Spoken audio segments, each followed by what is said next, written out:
l'histoire du peuple juif, il y a un personnage qui est un personnage absolument extraordinaire, mais qui est finalement assez peu connu. C'est Aaron. Aaron, le frère de Moshe. On connaît Moshe Rabbeinu, on connaît Yoshua, on a entendu parler de Aaron, bien entendu. On a entendu parler du fait qu'Aaron était le Kohen Gadol, le grand prêtre. On a entendu parler du fait qu'Aaron, à un moment donné, a parlé avec Myriam, qu'il y a eu un échange entre eux, qui ont dit du lachon hara, de la médisance, au sujet de Moshe Rabbeinu. En fait, ce n'était pas de la médisance, mais bon, à leur niveau, ça pouvait être compris comme ça.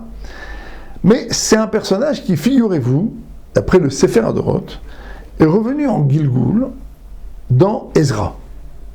Figurez-vous que Ezra était le Gilgoul de Aaron. Alors ça, c'est très intéressant parce que Ezra, c'est finalement celui qui a permis à la Torah orale d'émerger.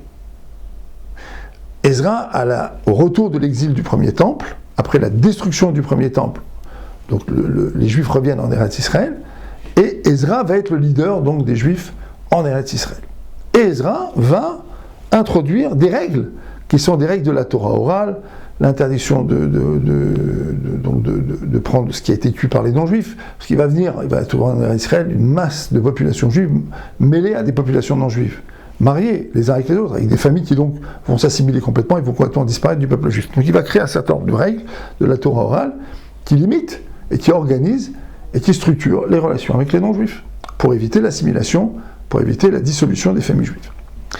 Et Ezra, on nous dit, c'est le Gilgoul, c'est le retour de Aaron à Cohen. Qu'est-ce qu'il a fait, Aaron ? Aaron, c'est celui qui a amené le shalom dans le peuple juif. D'accord ? Il était Ohev Shalom et Rodef Shalom. Il aimait la paix, il poursuivait la paix, il passait des heures et des heures et des heures à essayer de réconcilier les gens. Et il a été le Kohen Gadol, parce que le Kohen, sa particularité, nous disent nos sages, c'est d'appartenir à l'univers du Chesed. Le Lévi, par exemple, appartient à l'univers du Din. Le Lévi, c'est celui qui encadre le Beth Amikdash. Il appartient à l'univers du Din, de la rigueur. D'ailleurs, Moshe Rabbeinu, au moment de la faute du Vaudor, appelle Mil Hashem Elai. Qui est avec Hashem, vient avec moi, et ce sont les Lévi'im qui arrivent. Mais les Kohanim, c'est autre chose. Les Kohanim, ils sont là pour attirer la bénédiction d'Hashem sur l'ensemble du peuple juif. Maintenant, Aaron, il va revenir en Gilgoul, nous dit-on, dans Ezra. Qu'est-ce qu'il va faire, Ezra ? Ezra, il va être le Moshe Rabbeinu de sa génération. D'accord ? Mais il y a quelque chose qui nous est dit au travers de cet enseignement. C'est qu'en étant le Moshe Rabbeinu de sa génération, il est aussi celui qui va permettre à chaque juif de faire la paix, de faire le shalom avec son Créateur, avec lui-même, et donc aussi avec les autres. En étudiant la Torah, en recevant la Torah orale, en recevant l'oralité de la Torah orale, c'est ça que va faire Ezra. Il va dévoiler des halakhot, il va organiser des halakhot, des lois, mais il va dévoiler donc de la Torah orale, il va dévoiler l'oralité de la Torah orale. C'est-à-dire que dans chaque génération, il y a des sages qui peuvent nous dire comment la Torah doit être observée. Et donc ça, c'est ce que va faire Ezra. Donc Ezra, il va poursuivre l'œuvre de Moshe Rabbeinu, c'est-à-dire l'œuvre, on va dire, législative, on dirait en français, il amène des halakhot, il amène des lois, d'accord ? Mais en même temps, il permet à chacun de revenir à sa vraie place. Et ça, c'est l'essence même du shalom. Alors, pourquoi je vous parle de ça ? Parce que dans tous les conflits de couple, la première chose qu'on observe, c'est qu'en vérité, les gens sont en conflit parce qu'ils ne sont pas à leur place. Alors, je vais expliquer de quoi il s'agit. C'est quoi les gens ne sont pas à leur place ?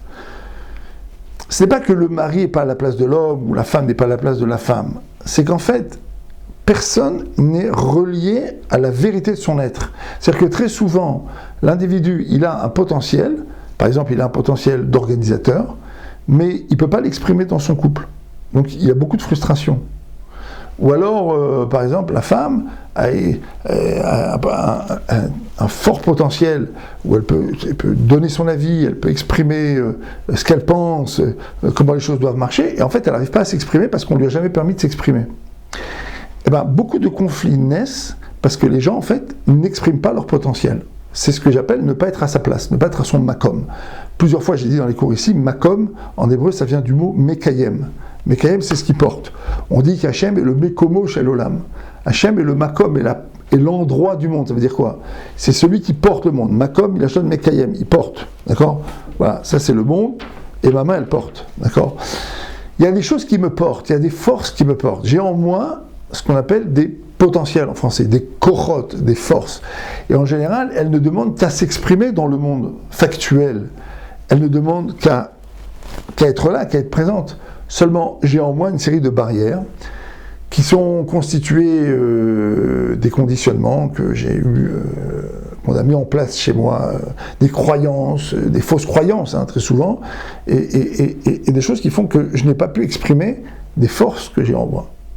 Et donc, qu'est-ce qui se passe? Ça crée une énorme frustration, et donc cette frustration, elle devient le moteur d'une certaine colère. Et donc, quand je ne suis pas content dans un conflit, au lieu que ma réaction soit une réaction à un niveau 10, elle va être une réaction à un niveau 100. Et je vais me tromper.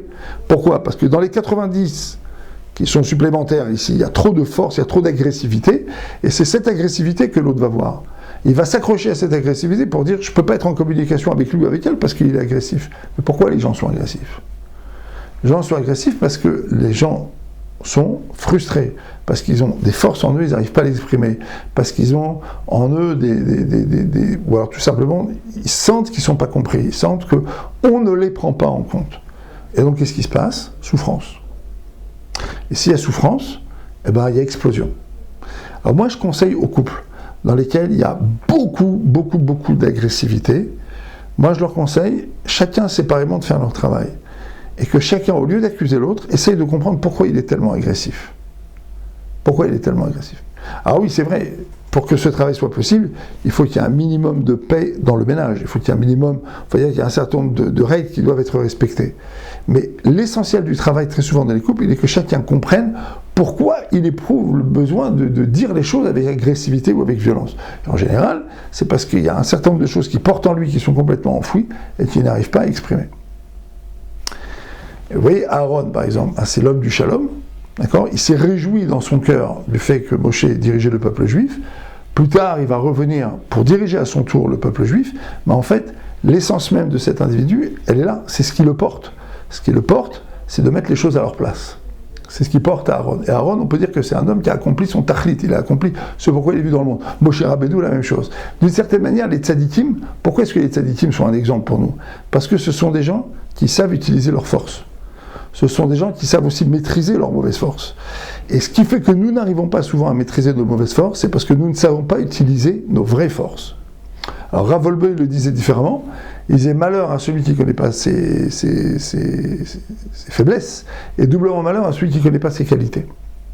Et nous, on est en train de le dire un peu différemment, finalement, doublement malheur à une personne qui ne sait pas ce qu'elle a en elle, parce que comme elle ne le sait pas, qu'est-ce qui se passe?